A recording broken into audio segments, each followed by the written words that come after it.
Cristo el Señor resucitó, su amor fue más fuerte que la muerte. Cristo el Señor resucitó. Palabra y adoración, un espacio para que escuches la voz de Jesús. La voz de Jesús. Aleluya, aleluya, aleluya al Señor. Aleluya, aleluya, aleluya al Señor. Paz y bien. Te habla Fray Alejandro. Nos encontramos una vez más para sumergirnos en este océano de vida que es la palabra de Dios. Pido de un modo especial al Espíritu Santo que llene tu mente, que llene tu corazón de su unción, para que esta palabra cale hondo, para que esta palabra te transforme, te llene de la vida que siempre nos da. Hoy te quiero presentar estas lecturas que nos hablan de este tema tan fundamental en la historia de Israel, que son los pastores. Jesús envió a sus apóstoles, a sus enviados, valga decirlo, a predicar, después de la muerte de Juan el Bautista. Y el Evangelio de hoy nos relata lo que siguió a aquella primera misión. Los apóstoles se reúnen con Jesús para hablar con él de todo lo que habían hecho, de todo lo que habían enseñado. Dan cuenta de su misión aquel que les había confiado la misión. Y la respuesta de Jesús a la explicación de los apóstoles es muy singular. La respuesta se concretiza en llevárselos con él a un lugar donde nadie los estorbe, para que puedan descansar con él.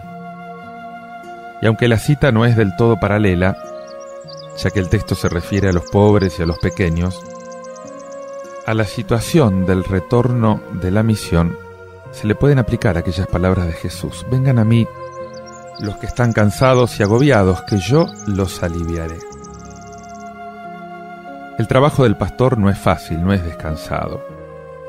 Tiene que mantener la unidad del rebaño, tiene que reunir el resto de las ovejas, según las mismas palabras del profeta Jeremías. Tiene que ser fiel a la misión encomendada. Tiene que lograr que la palabra y la obra del Señor, a quien en el Salmo se lo proclama como pastor, llegue a todas las ovejas, tanto a las reunidas en el redil como a las que están dispersas.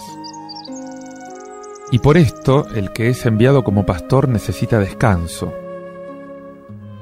Pero el descanso de los pastores no es otro que este. Los pastores encuentran su descanso en el pastor, en el gran pastor, en Jesús. De hecho, es lo mismo que se escucha en el Evangelio de Juan. Los primeros que son llamados al apostolado siguen a Jesús y se quedan con él. Juan 1:39. El descanso del pastor consiste en saber estar con Jesús, en escucharlo, en vivir con él, en profundizar en su comunión de vida como pastor. El reposo del pastor está en aprender íntimamente a hacer de pastor al lado del gran pastor de las ovejas, que es Jesús. Por esto es tan significativa esta escena evangélica. La primera solicitud de Jesús como pastor es justamente con aquellos que tienen que ser los pastores enviados por él. Y si en otro evangelio Jesús les pedía austeridad a sus apóstoles, hoy, viendo al pastor de los pastores, nos damos cuenta de otra característica del ministerio pastoral. Es la comunión con el ministerio de Jesús.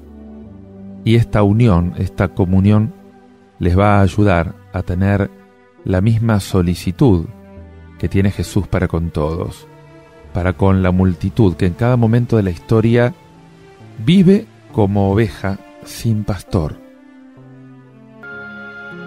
Te invito a meditar en esta misión del pastor con este canto de Dani de la Rosa, Pastor Amado.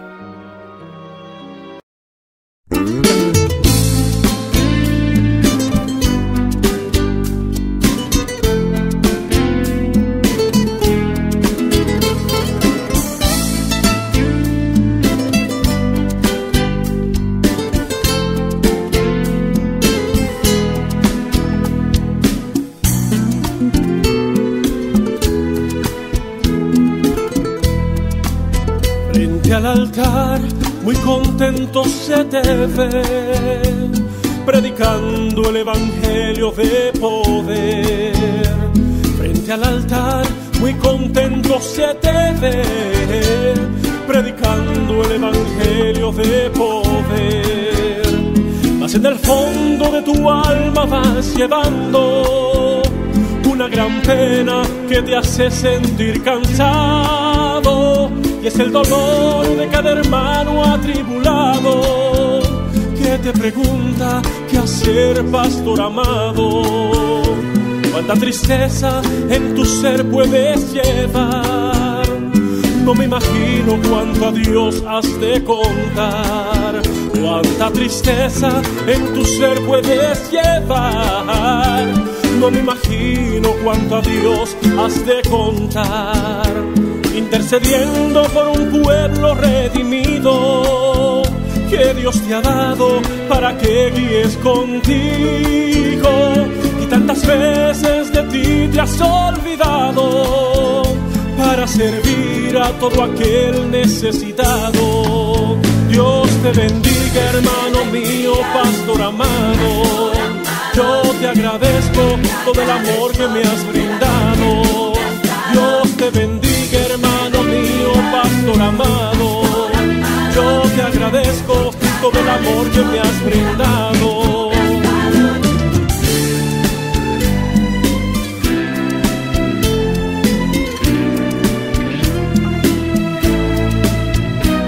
Intercediendo por un pueblo redimido que Dios te ha dado para que guíes contigo, y tantas veces de ti te has olvidado para servir a todo aquel necesitado. Dios te bendiga, hermano mío, pastor amado. Yo te agradezco todo el amor que me has brindado. Dios te bendiga, hermano mío, pastor amado. Yo te agradezco todo el amor que me has brindado. Por tu devoción, tu paciencia y comprensión, tu fidelidad al llamado que Dios te dio, por tu amor y tu bondad, tu sinceridad, por tu entrega incondicional al rebaño de Jehová. Yo te agradezco todo el amor que me has brindado. Dios te bendiga, hermano mío, pastor amado.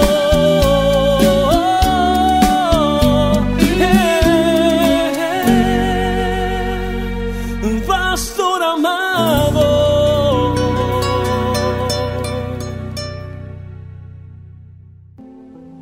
Los reyes del pueblo bíblico y sus guías religiosos y políticos con frecuencia son representados con la imagen del pastor, ese pastor que guarda, que apacienta su rebaño.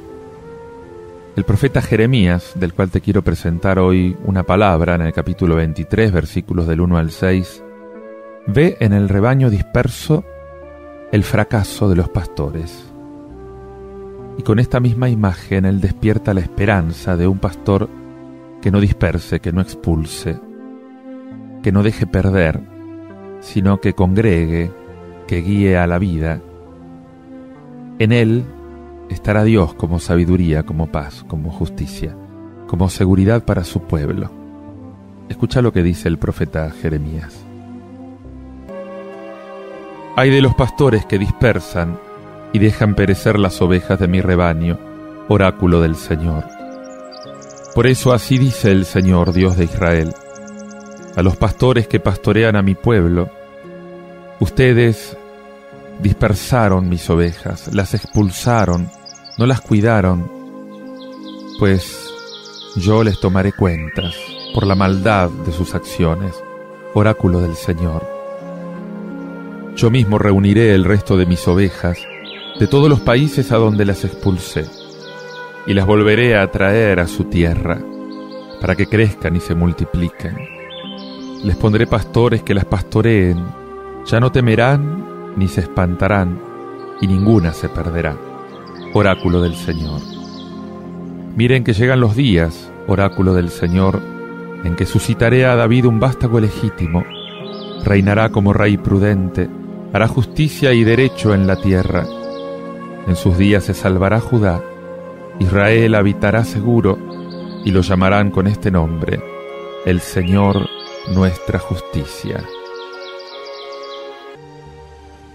Hacia el año 598, Joaquín, después de reinar solamente 3 meses sobre Judá, se rinde delante de Nabucodonosor, que lo deporta a Babilonia y pone en su lugar a Sedecías. Sedecías, que es rey por la gracia de Nabucodonosor y no por la gracia de Dios, es un hombre débil, un hombre que se deja manejar por todos los cortesanos, hasta que viene sobre Jerusalén y sobre el templo la ruina definitiva, allí por julio-agosto del 587. Sedecías es capturado, igualmente también es deportado por los caldeos a Babilonia,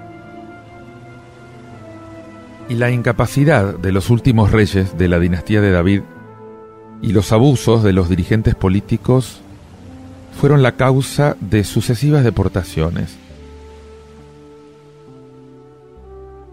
Contra estos pastores que no supieron cuidar el rebaño de Yahvé, se levanta la voz de Jeremías. Y los mismos reproches se van a encontrar también en el libro del profeta Ezequiel.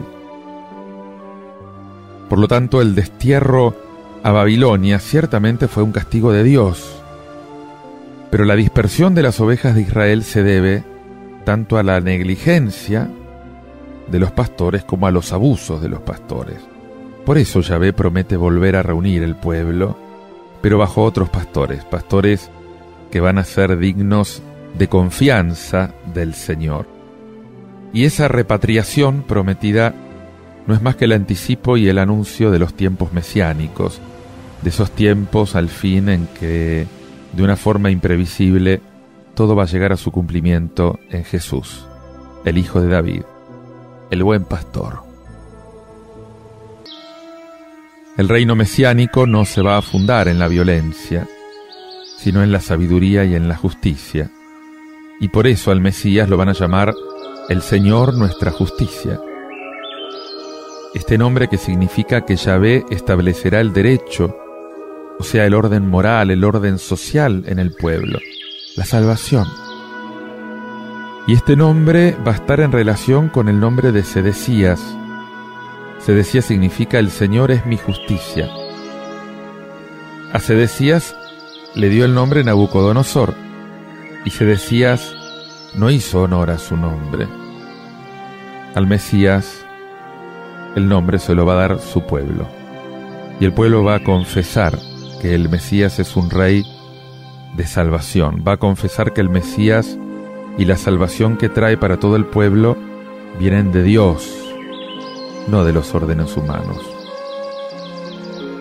Esto supone que el pueblo va a llegar a conocer a Dios por la acción de Dios, por su obra salvadora, por la sabiduría, por la justicia que se manifiestan en la obra del Mesías.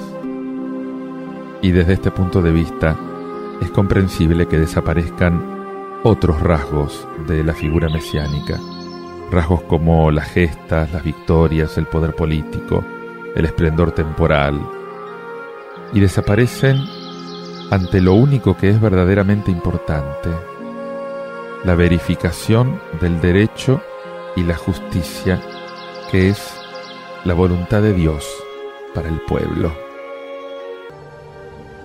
Te invito a que medites todo esto escuchando este canto.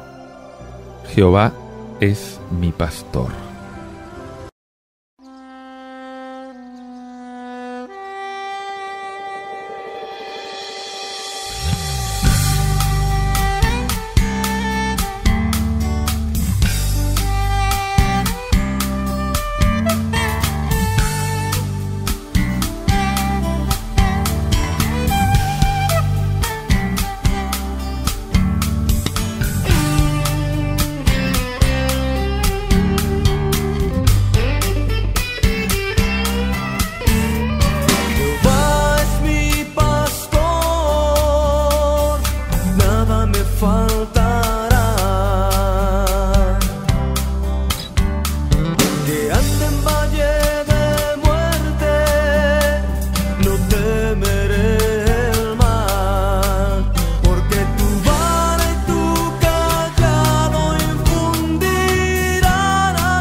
Junto a todo lo que nos ayuda a entender la misión y la vida de los pastores en la iglesia, el Salmo 22, que ahora te invito a orar, nos ayuda a acabar de situar todas las cosas en su lugar.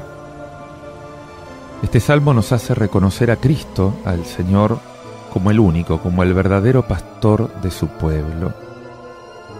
Es Él el que nos conduce a todos a las verdes praderas, el que nos guía por el sendero justo, el que nos acompaña, nos sosiega, el que prepara una mesa, el que está siempre a nuestro lado con su bondad y con su misericordia. Ciertamente que todo esto es lo que hacen los pastores enviados por Jesús, lo que tenemos que hacer con los hijos de la iglesia, con todos los hombres, con los que están llamados a formar un solo rebaño en torno a Cristo. Pero el pastor es Cristo y solamente Él.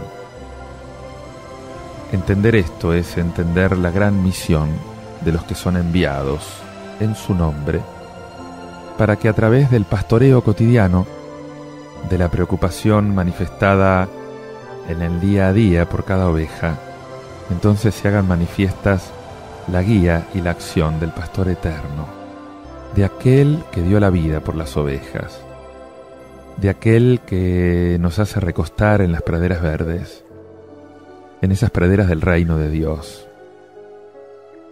cuando Él presente al Padre reunida toda la humanidad que ha redimido. Este es un momento especial para entender qué son los pastores en la iglesia y quién es el único pastor de la iglesia, Jesús. Ora conmigo.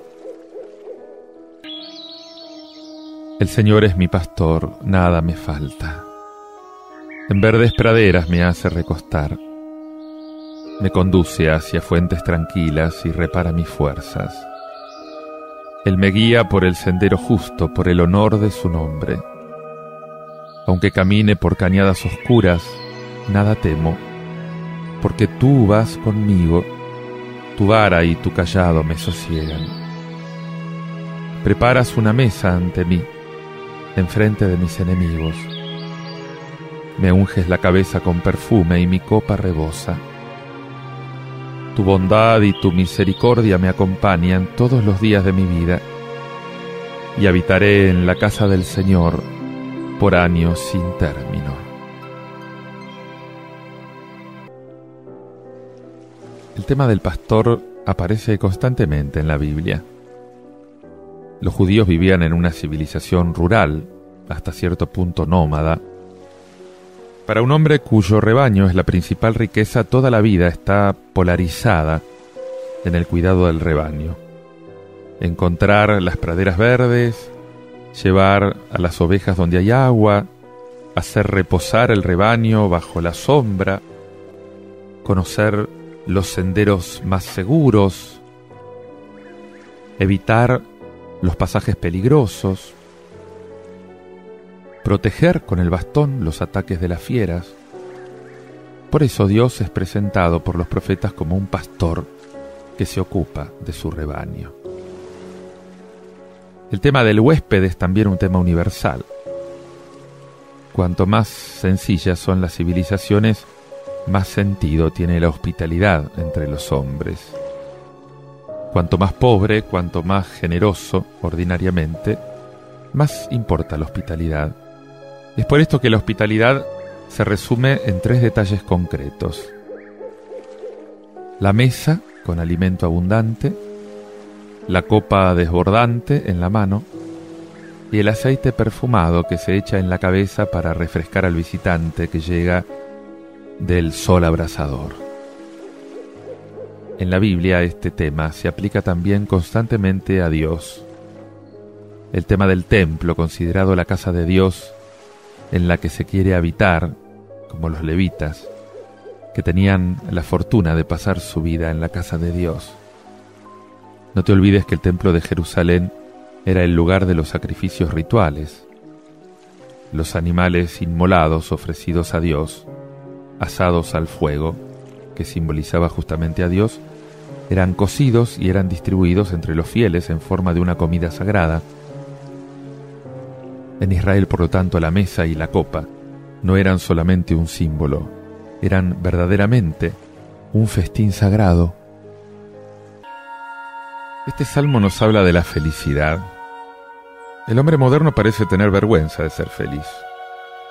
Y cuando no está feliz busca con avidez la felicidad. A lo mejor ocurre esto porque sabemos del gran número de hombres y de mujeres que sufren hambre o miseria, o subdesarrollo, o falta de cuidados médicos. No se puede ser feliz aisladamente. Pero por esto hay que renunciar a la alegría interior. Qué importante es invitar a los cristianos a luchar contra el mal, pero también a esa fiesta sin fin. En el fondo de nuestro ser descubrimos al Cristo resucitado y Él es nuestra fiesta. Es importante conocer los dramas del presente, las guerras, las minorías raciales que están maltratadas, porque el hombre para nosotros es sagrado. ¿Cómo nos vamos a quedar con los brazos cruzados frente al hombre que es víctima del hombre? Pero en esa sed de participar en una justicia mayor, ¿iríamos hasta renunciar a la fiesta íntima que se le ofrece a todo cristiano? Lo único que nos quedaría sería doblegarnos bajo el peso de la desesperación. Lo único que le ofreceríamos a la humanidad sería nuestra tristeza. Es que vivir la fiesta y la alegría del encuentro con el resucitado nos impide combatir o luchar por la justicia. Para nada, para nada. Justamente te llena el corazón de una alegría para poder encontrar esperanza donde otros encuentran solamente desesperación. La fiesta que te ofrece el Señor no es una simple euforia pasajera. Está animada por Cristo, en hombres y en mujeres plenamente lúcidos sobre la situación del mundo, que son capaces de asumir la gravedad de los acontecimientos, pero que son capaces de alegrarse en la presencia del Señor que ya se ofrece, que ya te empieza a resucitar. La intimidad con Dios, qué importante que es. Sería grave que los cristianos aparecieran como gente desesperada y triste. Justamente los cristianos que tenemos el secreto fantástico de la alegría plena, esa humanidad que avanza hacia Dios, hacia la felicidad infinita. ¿Y por qué no comenzar ahora? Solo bondad y benevolencia me acompañan todos los días de mi vida, y moraré en la casa del Señor todos los días de mi vida. Ese clima árido de la sociedad de consumo, que lleva a tantos jóvenes y a tantos menos jóvenes a la búsqueda de fuentes frescas. Es que el hombre no vive solamente de pan, ni de supermercados, ni de placeres. Hoy descubre alegrías más profundas, la experiencia de la vida con Dios, que hace parte de estas alegrías secretas, porque tú estás conmigo, dice el Salmo. Nada me falta cuando vivo esta experiencia. Qué importante, qué grande esta vuelta a la naturaleza. Una de las aspiraciones del hombre moderno. Miren las flores del campo, decía Jesús. Nos invita este salmo a mirar las praderas, a mirar las fuentes, los trabajos pastoriles, la mesa en la que recibimos a los amigos, las casas que nos alojan, muchas alegrías inocentes que están a nuestro alcance. ¿Por qué no aprovecharlas? ¿Por qué no proporcionarlas también a los demás? Para que puedan gozar de esto. Te invito a que sigas orando todo esto. Hacelo con este canto de Joseph Espinosa, Visión Pastoral, un canto tradicional.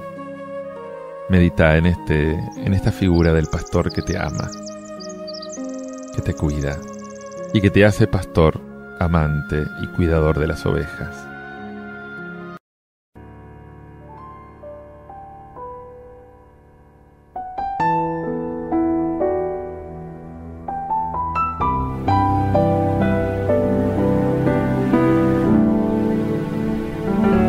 Eran 100 ovejas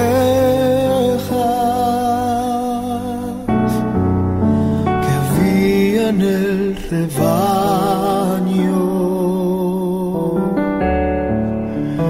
Eran 100 ovejas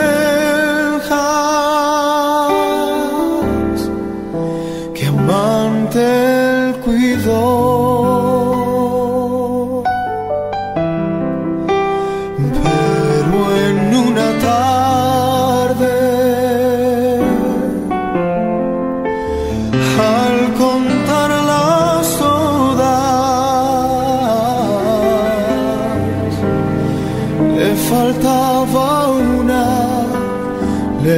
Faltaba una y triste lloró. Las 99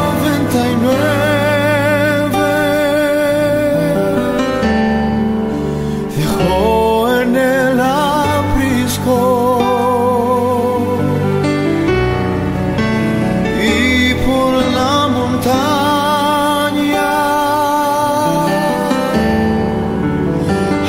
buscarla fue.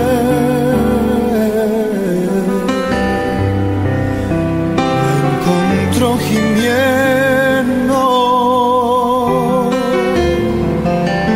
temblando de frío. Ungió sus heridas, la tomó en sus brazos y al redil volvió.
Sus heridas, la tomó en sus brazos y al redil volvió.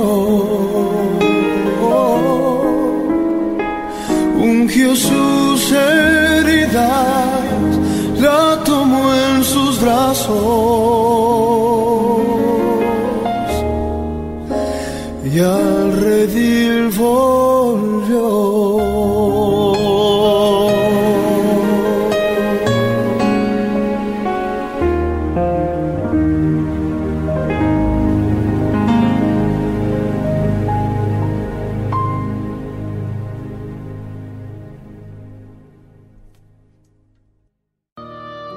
Te quiero ofrecer ahora un fragmento de la carta a los Efesios de San Pablo, en el que el apóstol nos habla de la obra de Cristo. Todos los verbos se refieren a lo que Cristo obró por nosotros. Él hizo de los dos pueblos una sola cosa, derribando el muro que los separaba, ha abolido la ley, reconcilió con Dios a los dos pueblos, y todo esto está centrado en una frase: Él es nuestra paz. La paz de la comunión con Dios, la paz que logra que podamos acercarnos al Padre. Y esto guiados por el Espíritu que por Él nos fue concedido. La obra de Cristo es obra de paz, es obra de unidad, de comunión. La redención de Cristo hace de toda la humanidad un solo pueblo, una sola familia llamada a vivir en la paz que proviene de la comunión con Dios, con su sangre, con su cruz. Cristo hizo lo que había anunciado que haría como pastor: congregar un solo rebaño con un solo pastor. Y a todos nosotros, los que escuchamos su voz, unidos a los que en la iglesia fueron puestos como pastores, a nosotros nos corresponde colaborar en esta obra de paz, en esta obra de unidad, en esta obra de comunión propia de Cristo. Escucha lo que te dice San Pablo. Hermanos, ahora están en Cristo Jesús. Ahora, por la sangre de Cristo, están cerca los que antes estaban lejos. Él es nuestra paz. Él ha hecho de los dos pueblos, judíos y gentiles, una sola cosa, derribando con su cuerpo el muro que los separaba, el odio. Él ha abolido la ley con sus mandamientos y reglas, haciendo las paces para crear en él un solo hombre nuevo. Reconcilió con Dios a los dos pueblos, uniéndolos en un solo cuerpo mediante la cruz, dando muerte en él al odio. Vino y trajo la noticia de la paz. Paz a ustedes, los de lejos, paz también a los de cerca. Así, unos y otros podemos acercarnos al Padre con un mismo espíritu. Pablo alaba la obra redentora de Jesús y la alaba como una gran obra de reconciliación entre todos los hombres, judíos y gentiles. Y no es que Jesús extienda a los gentiles los privilegios de los judíos, sino que constituyó a unos y otros en una dignidad más alta para formar un solo pueblo. Cristo es nuestra paz. En Él todos están cerca, todos están en la presencia del Padre. Por esto Pablo anuncia esta reconciliación en Cristo como un hecho, y por eso es evangelio, es buena noticia. Cualquier imperativo ético se funda, según San Pablo, en este indicativo del evangelio: reconciliados en Cristo y por Cristo. Tenemos que reconciliarnos también unos con otros, porque Él nos reconcilió primero. La ley de Moisés fue para los judíos todo un sistema de protección. Sin duda que fue providencial, los liberó de buena parte de las aberraciones de los pueblos que los rodeaban y de las aberraciones de los gentiles. Pero esta misma ley había actuado igualmente como un factor de división entre los hombres, entre judíos y gentiles. El límite que en el templo de Jerusalén separaba el atrio de los gentiles del atrio de los judíos, y que ningún gentil se atrevía a traspasar, porque ponía en peligro la propia vida, era la expresión más clara de esta división de los pueblos.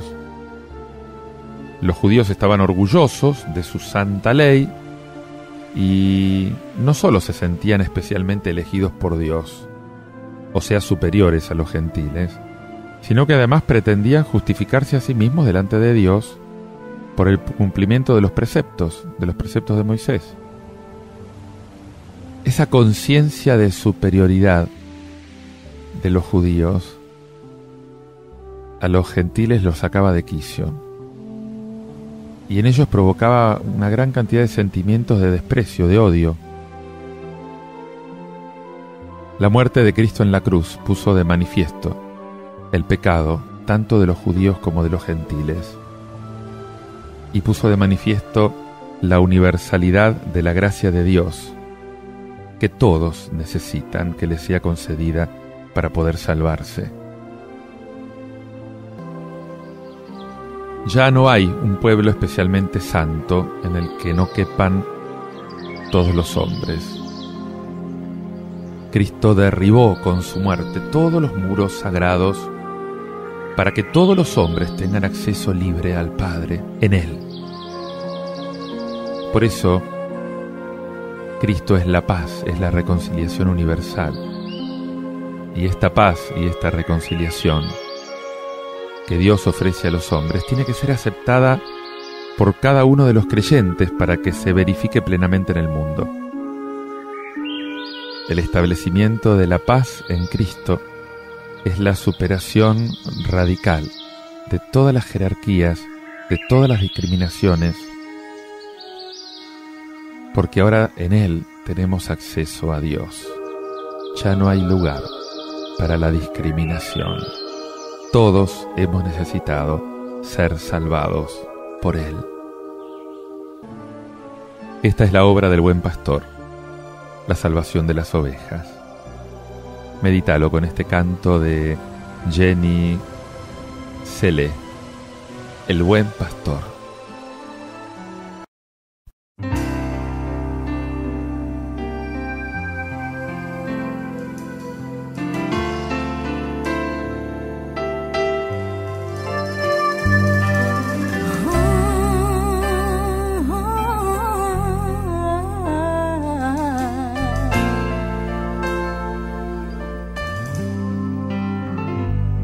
Su redil él dejó para buscarme allí donde yo me había perdido.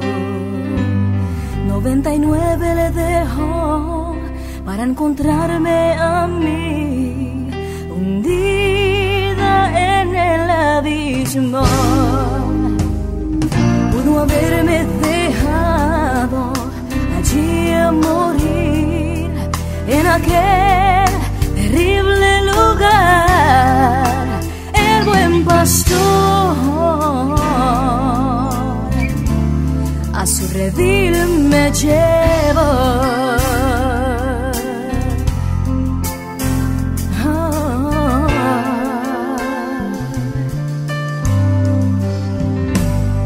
Tú podías notar en mi rostro el llorar, que perdí toda la esperanza de volver al redil de donde yo salí, al verme yo descarriada. Y él su mano extendió y en mis ojos miró, y el temor de mi vida se fue. El buen pastor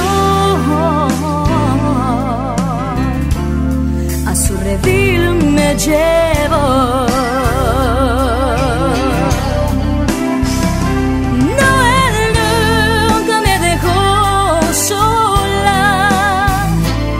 Él me dio la oportunidad de empezar otra vez. Él me llevó a sus pastos más verdes a comer, y allí él me enseñó la puerta abierta, y en sus ojos miré el retrato de amor, el amor por una oveja perdida. Y allí me tocó y a mi vida él habló. El pastor su redil él dejó, y allí me abrazó y él me consoló. El pastor su redil él dejó, el pastor su redil él dejó.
Para poder transmitir la palabra de Dios necesitamos vivir con periodicidad, un tiempo fuerte de sosiego, de paz, de encuentro íntimo con el Señor.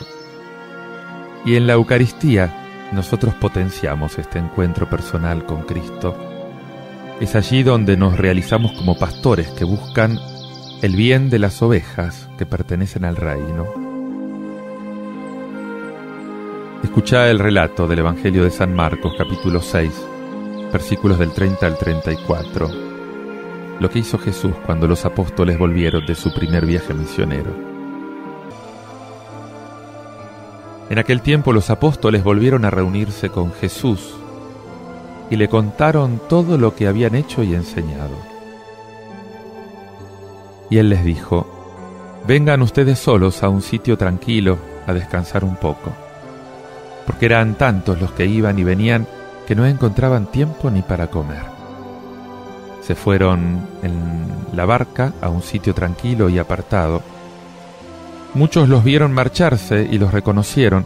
Entonces de todas las aldeas fueron corriendo por tierra a aquel sitio y se les adelantaron.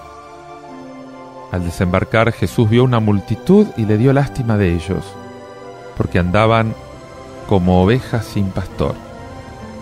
Y se puso a enseñarles con calma. El periodista Marcos nos tira algunas fotos.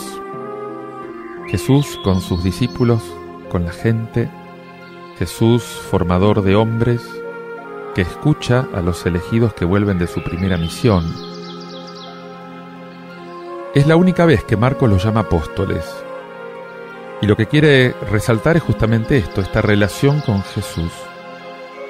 Ellos cuentan y Jesús los escucha con una atención llena de amistad. Se convirtieron ya en sus colaboradores. Pronto van a atraer a él, a la gente.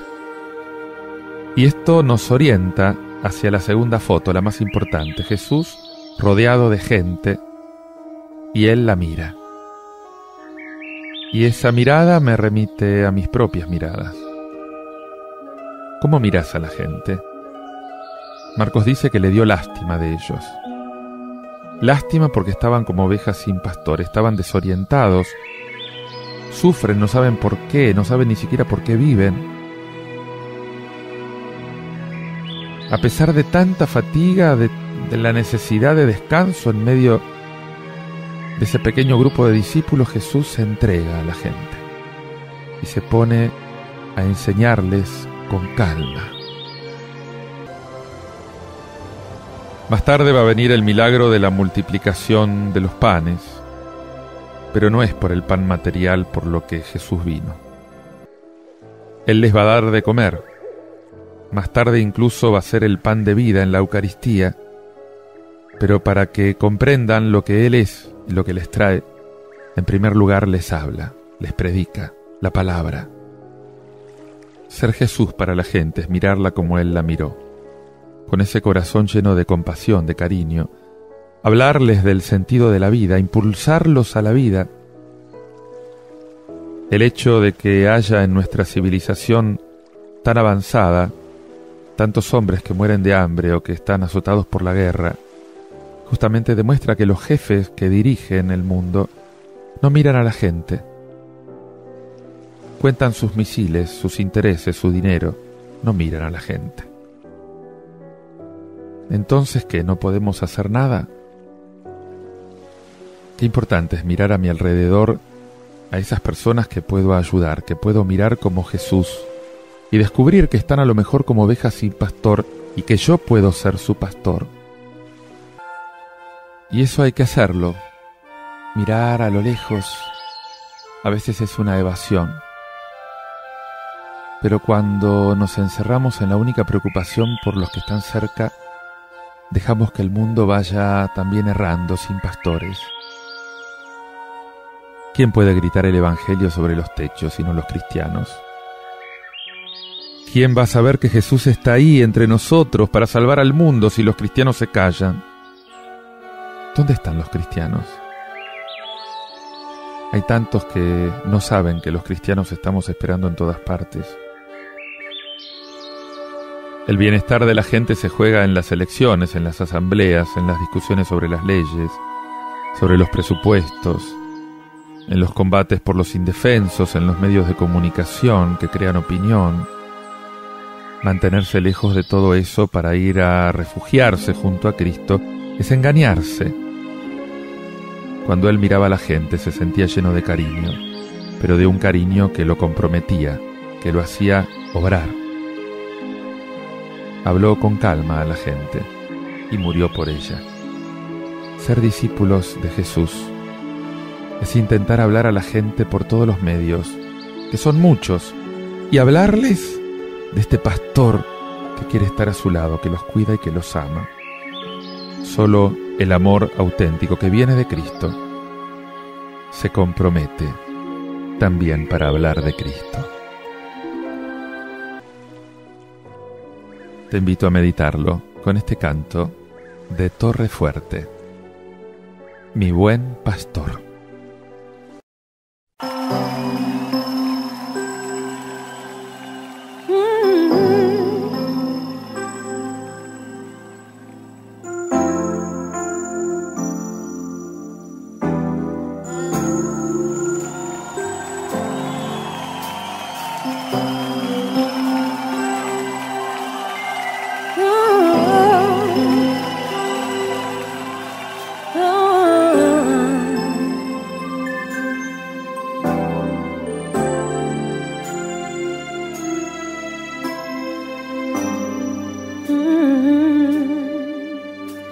Postrado en adoración, escucha mi oración.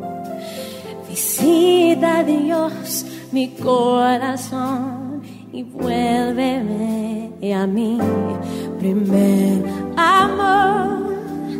Conviérteme de valor, podré haber buen pastor, como solo lo haces tú.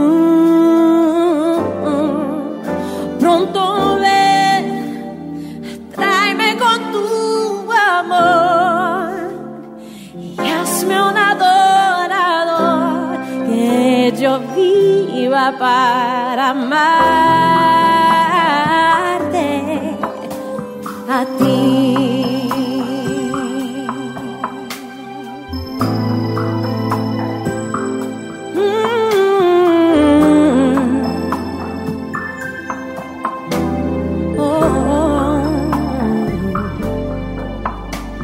Postrado en adoración, escucha mi oración.